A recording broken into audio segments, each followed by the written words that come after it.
Hello student, I am Dr. Anita Pandey from Shri Shankaracharya Mahavidyalaya Junwani Bhilai, and today I am going to deliver the lecture on Baggage Rules 2016.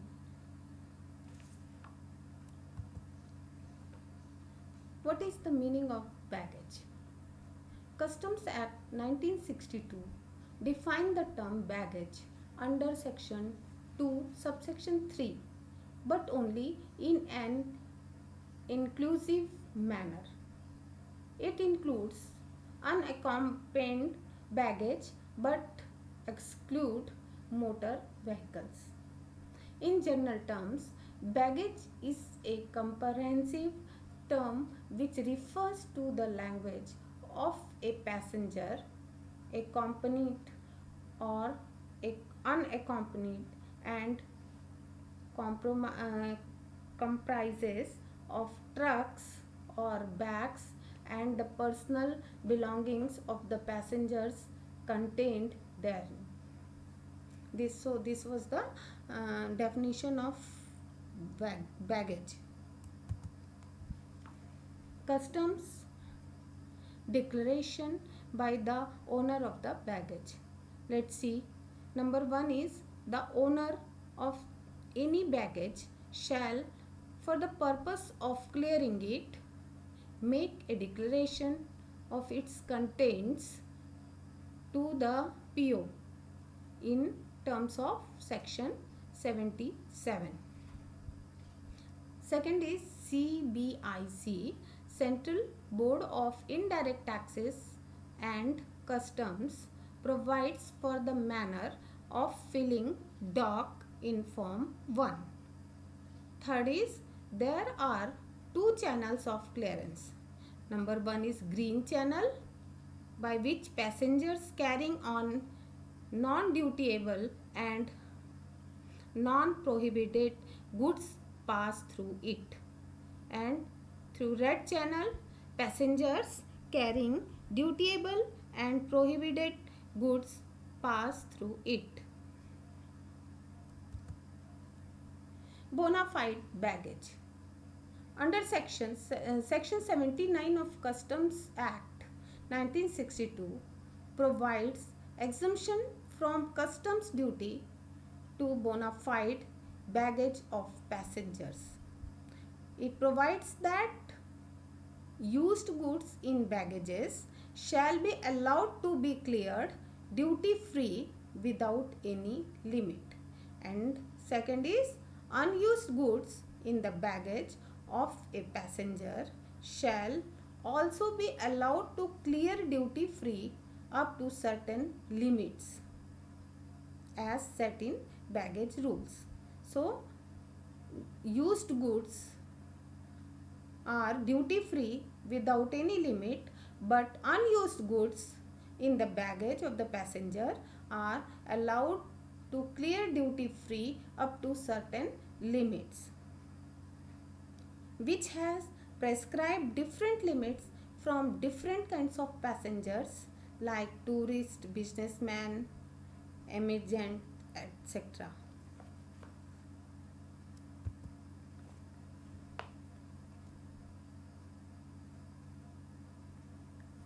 Let's see what is temporary definition of baggage. What is temporary detention of baggage?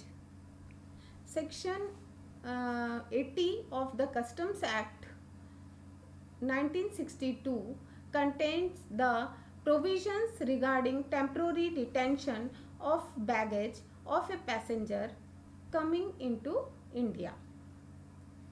It also provides that where the baggage of a passenger contain any article which is dutiable or the import of which is prohibited, and in respect of which a true declaration has been made under section 77.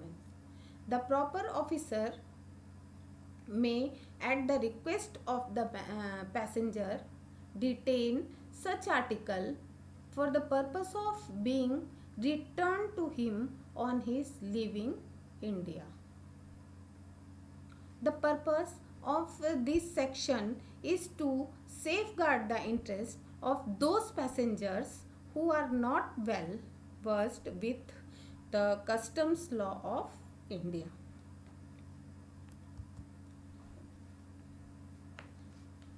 So persons arriving from countries other than Nepal, Bhutan and Myanmar.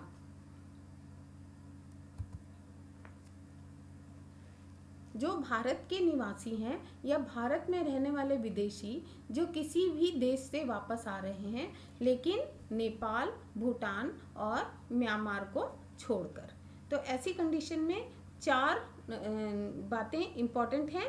पहला, यात्री की आयु एवं विदेशी प्रवास की अवधि को ध्यान में रखना है, और दूसरा, उसका निःशुल्क स्वीकृत बैगेज की राशि कितनी है ये देखना है। इसमें 4 स्टेप्स हैं, आइए देखते हैं। पहला है 10 वर्ष से अधिक आयु के यात्री जो विदेश में न्यूनतम 3 दिन के प्रवास के पश्चात भारत लौट रहे हैं। तो ऐसी दशा में जो उनके यूज गुड्स हैं, आभूषण को छोड़कर जिनका उपयोग वो दैनिक जीवन में करते हैं, आवश्यकता होती है, वो निःशुल्क होती है।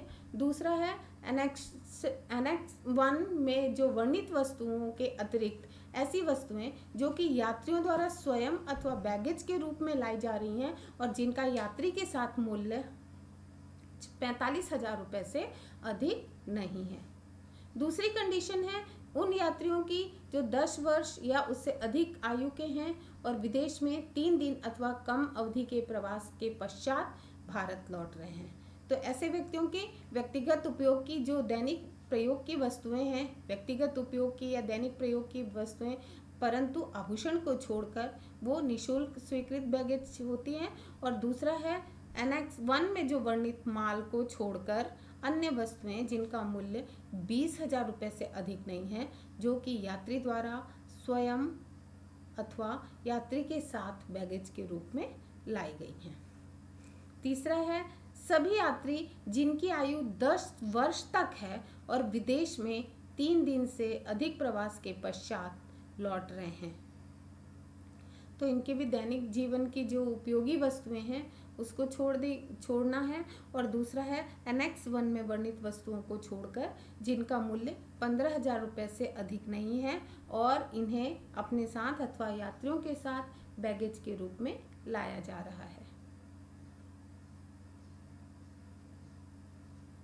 10 वर्ष की आयु के सभी यात्री जो विदेश में 3 दिन अथवा कम प्रवास के पश्चात भारत आ रहे हैं, तो इनके भी दैनिक प्रयोग की जीवन उपयोगी जो वस्तुएं हैं आभूषण को छोड़कर निःशुल्क स्वीकृत हैं। और एनेक्स 1 में जो वस्तुओं को जो वर्णन किया गया है उनमें वर्णित वस्तुओं को छोड़कर जिनका मूल्य 5,000 रुपये से अधिक नहीं है, ऐसी वस्तुओं को यात्री अपने साथ अथवा यात्री के साथ बैगेज के रूप में ला रहा है।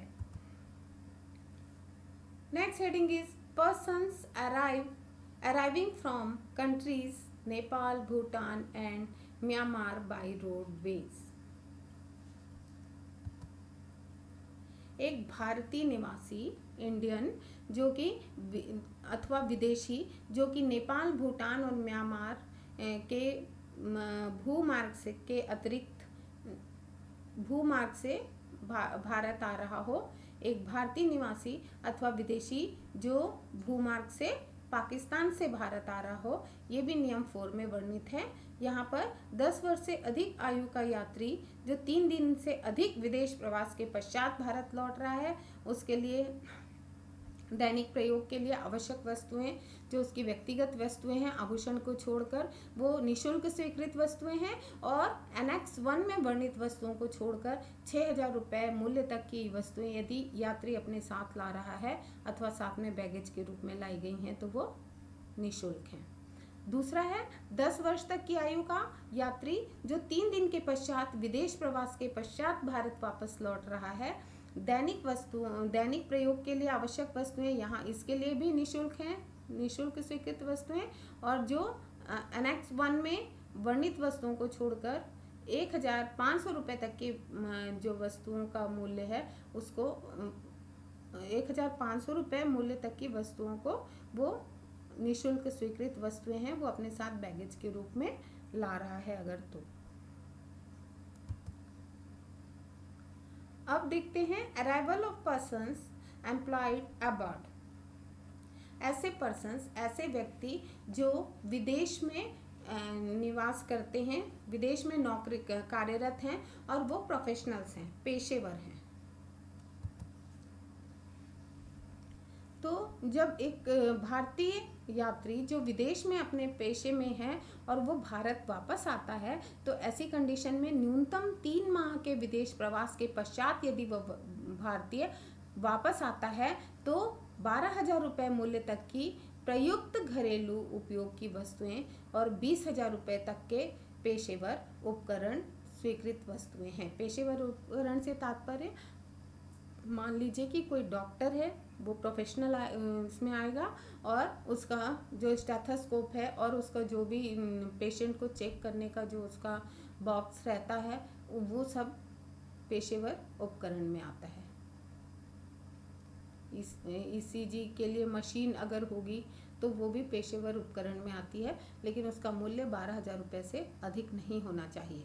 न्यूनतम 6 माह के विदेश प्रवास के पश्चात भारतीय यात्री की वापसी 12,000 रुपये मूल्य तक के को प्रयुक्त घरेलू वस्तुओं की जो उपयोग की वस्तुएं हैं उन और 40,000 रुपये मूल्य तक के पेशेवर उपकरण, यानी कि 3 माह में 12,000 तक की जो घरेलू उपयोग की वस्तुएं हैं, डोमेस्टिक यूज जो गुड्स हैं, और पेशेवर उपकरण 20,000 रुपये मूल्य तक के होने चाहिए। लेकिन यदि 6 माह का विदेश प्रवास है तो 12,000 तक के रुपये मूल्य तक की वस्तुएं जो घरेलू उपयोग की हैं और 40,000 रुपये मूल्य तक के पेशेवर उपकरण स्वीकृत वस्तुओं में आते हैं।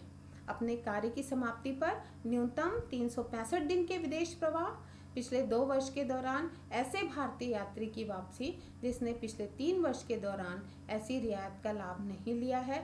ऐसी कंडीशन में प्रयुक्त घरेलू वस्तुएं एवं व्यक्तिगत सामान जिसको कि विदेश में यात्री या उसका परिवार न्यूनतम 6 महीने तक उपयोग कर रहा हो, यानी उपयोग किया गया सामान है, ये फ्रेश नया सामान नहीं है, और उसका सकल मूल्य उसका जो सकल मूल्य है वो 75,000 रुपये से अधिक नहीं होना चाहिए। इसी संदर्भ में चालक दल के सदस्य, मेंबर ऑफ क्रूज, द चालक दल जो होता है, जलयान में जो चालक दल हैं वो नियुक्त हैं और वो विदेश को गमन करते हैं। तो ऐसी कंडीशन में उनकी यात्रा की समाप्ति पर भारत आते ही आयातित बैगेज पर उपयुक्त नियम एवं प्रावधान प्रभावी हो जाते हैं। एक चालक दल का सदस्य अपने साथ चॉकलेट्स, सौंदर्य प्रसाधन एवं अन्य उपहार हेतु छोटी मोटी वस्तुएं अपने परिवार के लिए 600 रुपये मूल्य तक के साथ निःशुल्क ला सकता है। Thank you, that's all for today.